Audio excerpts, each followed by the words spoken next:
Well, hello, good people. Mark Holmes here, and as always, I want to say thank you all for watching, commenting, subscribing, and being part of the Jobu Sports Report. Without you guys, as well as you ladies, you know that this literally does not work. Uploading my morning video and things, and I came across a story while I was waiting from Blogging the Boys. Interesting take here. This is one of those ones that's like, oh man. How Tyron Smith's potential exit could impact fellow free agent Chuma Edoga. Edoga, who was a mixed bag at best, okay? What you have to understand here is Edoga, who was a free agent, the New York Jets let go. And the New York Jets have true problems with their offensive line. The fact that they let him go should, knowing that they were desperate for offensive linemen, should let you know a lot. Edoga played better at guard than tackle, and the last game that he played for, starting for the Miami Dolphins game, was not good. It was not good. And this is kind of what you get with, lower tier free agent. He's a backup at best. And a guy you throw in. I mean, he's not Chaz Green or anything, but reading this article, it's interesting. In the way they kind of put this, with all eyes on Tyron Smith's potential departure. And I was like, is this an older clip? But no, this is from this morning. It was actually just happened a few minutes ago. Potential departure from the Cowboys. Free agent Chuma Edoga is undeniably flying under the radar, but after starting 6 games for Dallas last year, could the versatile veteran now be closer to re-signing? If so, could he be playing an even bigger role? I hope not. I honestly hope not. Unless maybe this ends up being where the second year ends up being better, kind of like Terrence Steele. Terrence Steele's rookie year was like, man, we don't ever want to see him in the lineup. But he ended up playing well his second year and getting himself a great big contract, and hopefully comes back to where he was. Here's my take on things. We have, and we ultimately want to have great players at every position. We do. But the reality is, with the salary cap, you can't do that. So you have to pick and choose where you're going to put your resources. Okay? Now, if your idea is we're going to bring back Edoga and have to use him as a starter, you better put Tyron Smith at tackle. Edoga is a better guard than tackle. Now, the thing that kills me so much with the Cowboys is they believe in position flex, as in you can play 2 positions. You can play safety and linebacker. You can play edge rusher and tackle, okay? Or you can play tackle and nose tackle. You can play, guard and tackle. That's okay in a pinch.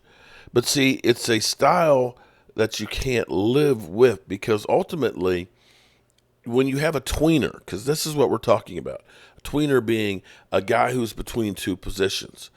I don't mean to always use Tyrone Crawford for this, but Tyrone Crawford is the perfect example. Everybody loved Tyrone Crawford. He was a great leader on the field. He was a team captain and things. And Tyrone Crawford played, defensive end, and he also played tackle.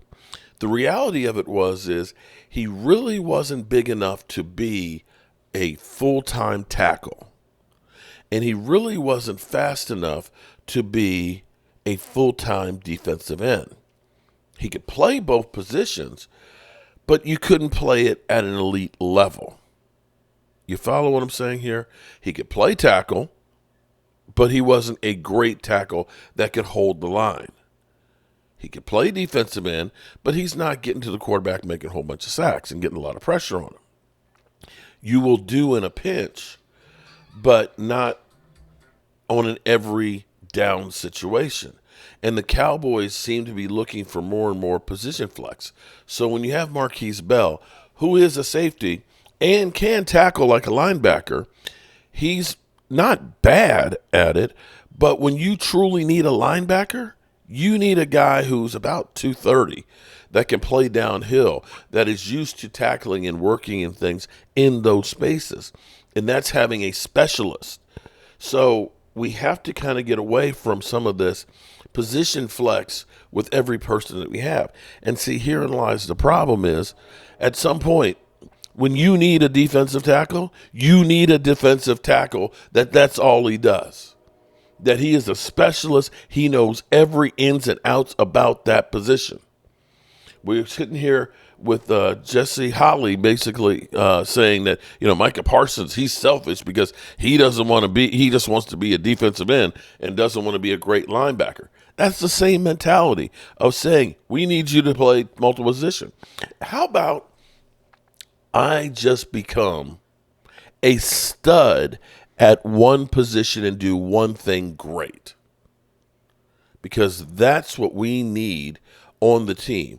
We need defensive tackles that just play defensive tackles and understand how to, excuse me, hold the line.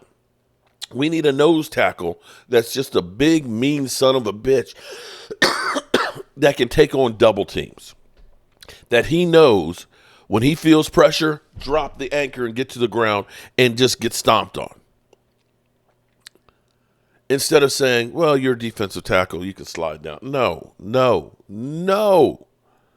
You're a safety, but we need you. No. Go for a guy that is the best at his position and plays that position. Forget about this position flex at every situation. Now, Edoga, he can be a decent backup, okay? And again, a second year in there will help. But if we're looking and saying that Edoga is going to be a full-time starter to replace Tyron Smith, bro.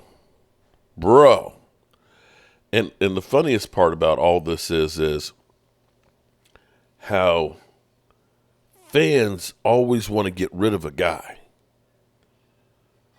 For years, people have been saying, get rid of Tyron Smith. Tyron Smith he's always injured. Get rid of Tyron Smith. Then we get rid of him, just like we did Zeke. Oh my God. Why did we get rid of that guy? Are you kidding me? We were so stupid to let that guy go. Everybody want to get rid of Amari Cooper. Everybody, oh man, Amari Cooper, man. Nah, man. You get rid of him? How did we get rid of him? There's no satisfying some of you guys. So, yeah, it's going to be interesting to see what happens. At the moment where we're sitting with the salary cap, that we are still over the salary cap and have yet to do anything to get under the salary cap, come next Wednesday, come Monday, I don't really expect to see a whole lot of stuff being done with the Cowboys in fixing their situations. They're going to wait, go into free agency, let people go out and get their contract offers and stuff and say, come back to us and we'll see what we can do. Which, again, it's another one of the problems with the Cowboys. Alrighty, good people. As always, I appreciate you. Peace.